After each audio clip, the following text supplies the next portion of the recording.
हाँ देखें, समरूपता से अर्थ क्या होता है? समानता, है ना। कि इसके अंतर्गत हमें दो से अधिक तथ्यों के बीच में समानता देखनी होती है।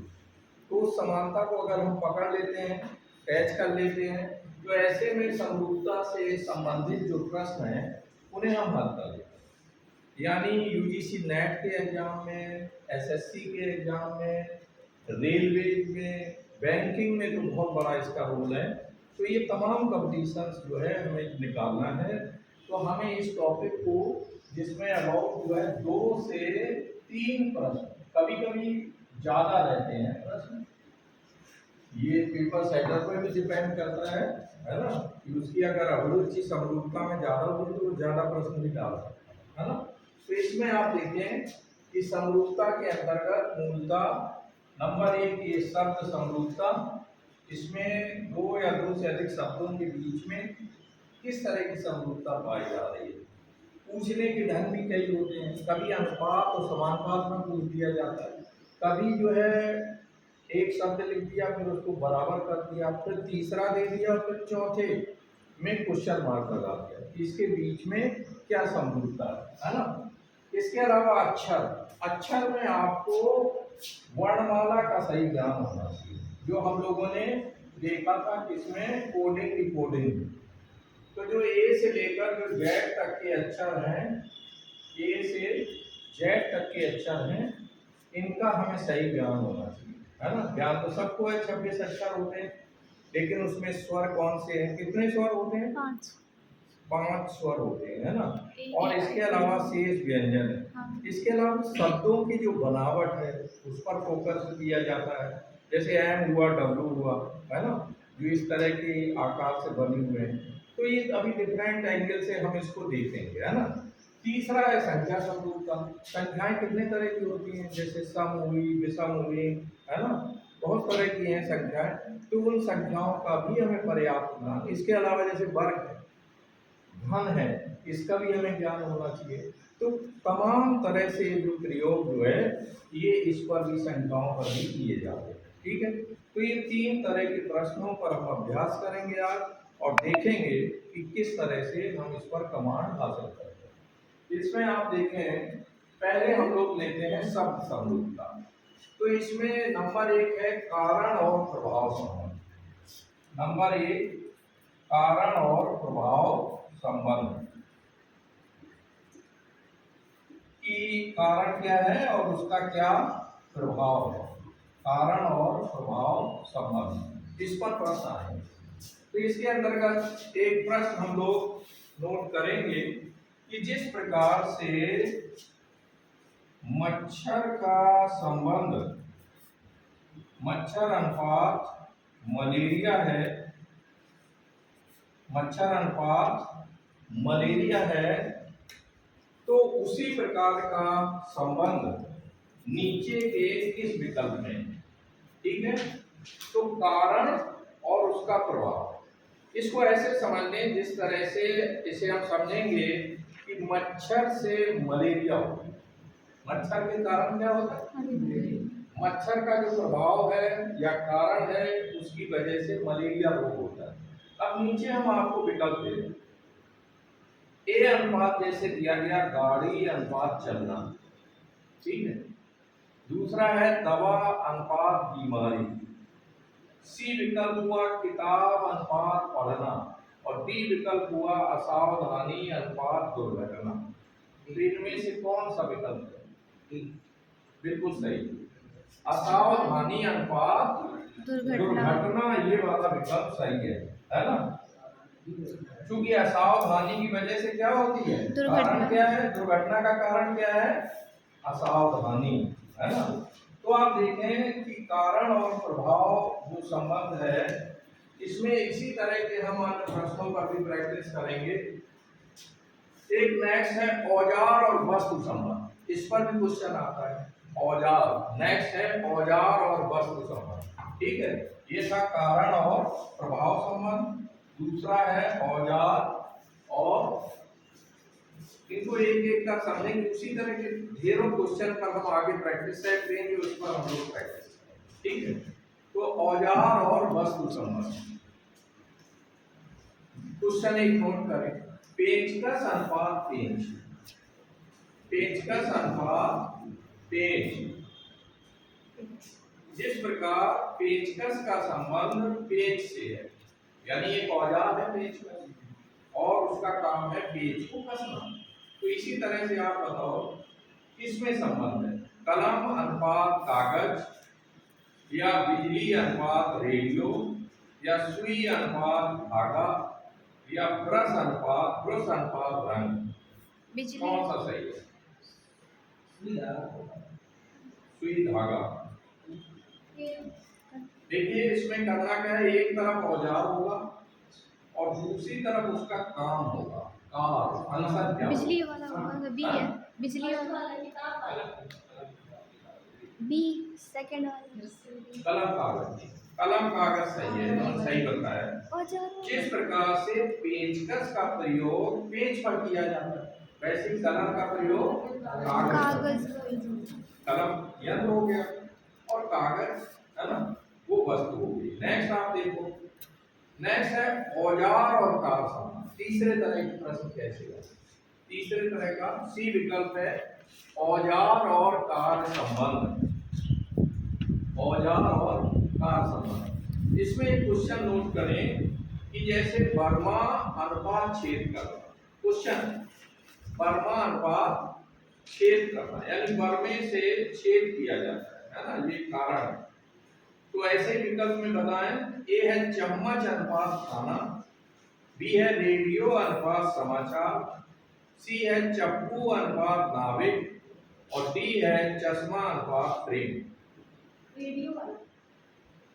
रेडियो वाला, रेडियो और समाचार ये नहीं बन नहीं पा रहा है। एक तरफ औजार को पकड़ना है और दूसरी तरफ उसका कार संबंध, वो काम क्या कर रहा है?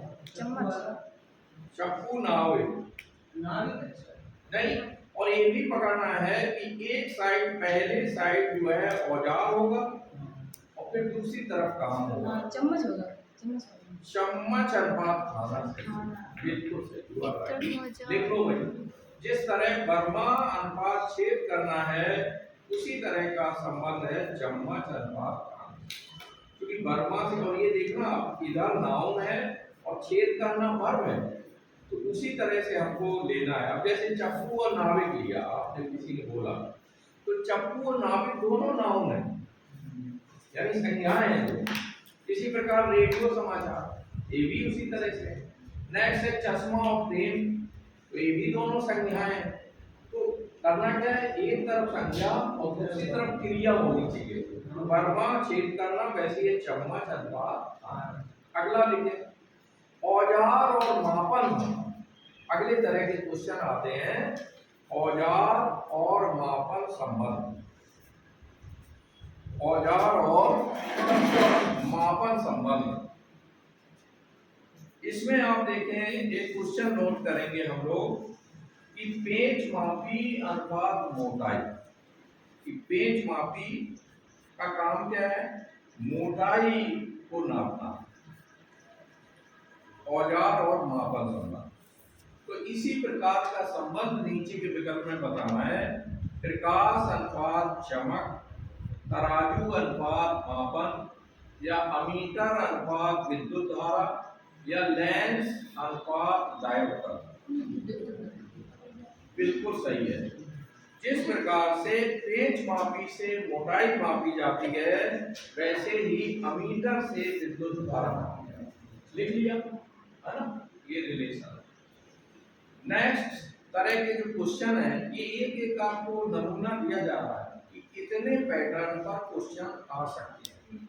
फिर उत्पादक और उत्पादन संबंध, उत्पादक और उत्पादन संबंध। एक तरफ उत्पादक का नाम होगा और फिर वो क्या उत्पादन करता है वो दिया होगा। जैसे क्वेश्चन नोट करें, मधुमक्खी अनुपात शहद, तो इसी तरह से बताएंगे। विकल्प हम आपको दे रहे हैं, घर अनुपात सुरक्षा, सिंह अनुपात गर्जन, बादल अनुपात वर्षा और कर कवि अनुपात कविता, बादल वर्षा, बादल अनुपात वर्षा, ये वाला। यहाँ देखना क्या है कि एक तरफ उत्पादक है और वो उत्पादक क्या उत्पादन कर रहा है। लगता तो है कि बादल वर्षा होना चाहिए लेकिन है नहीं। कवि जो है कविता का उत्पादन करता है, कवि उत्पादन करता है, वो लिखता है, कलम चलाता है, कविता बन जाती है। तो कवि अनुपात कविता सही है। वर्षा के लिए बादल के साथ साथ और चीजें भी जिम्मेदार हैं। ठीक है, आगे बढ़े। नेक्स्ट है समानार्थी संबंध। देखो अगला प्रकार जो क्वेश्चन में आपके आएगा, समानार्थी संबंध।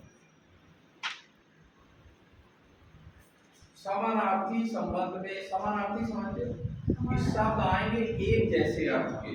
तो एक क्वेश्चन लिखो, रुदन अनुपात विलाप, दोनों एक जैसे अर्थ के हैं। रुदन और विलाप दोनों का अर्थ रोना होता है।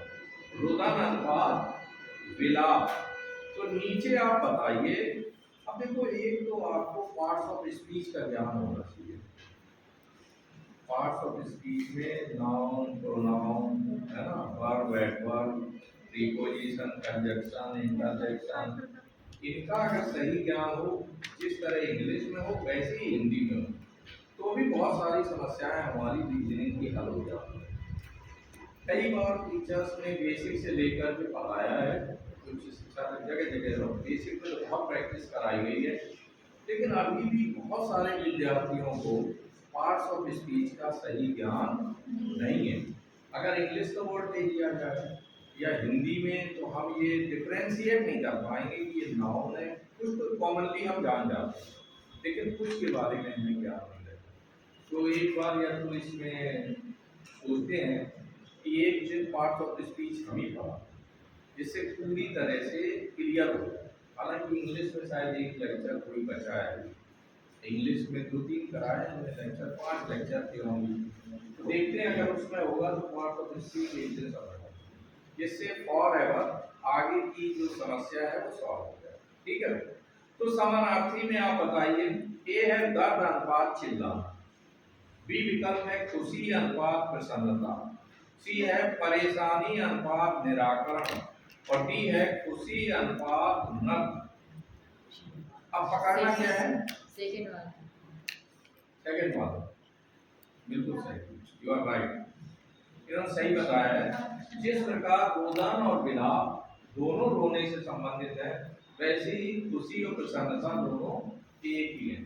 अब आप जैसे खुशी और नृत्य कर देते, तो खुशी में आप डांस कर रहे हैं, वो उसका प्रोडक्ट हो जाता है ना। तो ये बारीकियां पकड़ना है, नहीं तो आप भी जा सकते हो, है तो सरल, लेकिन कभी कभी इसी में हम एग्जाम में गलती करके आ गए। नेक्स्ट आप देखो, विलोमार्थी संबंध। विलोमार्थी संबंध, हाँ, अभी हम देखते हैं। अब ये सामान्य सा है, जैसे दिन अनुपात रहा, यानी दिन का विलोम रहा। अब आप बताइए इन विकल्पों में से इस तरफ वाले पहले बनते, इससे थोड़ा ये भी हो जाए इस तरफ ज्यादा लोग तैयार बैठे, वैसे सभी को दिमाग में दिन और रात है ना, ये विलोम है कुछ। तो ए विकल्प है कभी नहीं अनुपात हमेशा, सी बी विकल्प है खुशी अनुपात रोना, हाँ बैठ, और सी विकल्प है सूर्य अनुपात ठंडक, और डी अनुपात है चंद्रमा अनुपात दिन। पहला एक सवाल आप देखो, ये विलोम है, कभी नहीं यानी नेवर, और हमेशा ऑलवेज, है ना। तो कभी नहीं का विलोम क्या होता है? हमेशा होता है। हाँ भाई बताओ, ये मान ली थोड़ा नहीं, कभी नहीं अनुपात, आइए comment sir stop sir, sir हाँ, हाँ।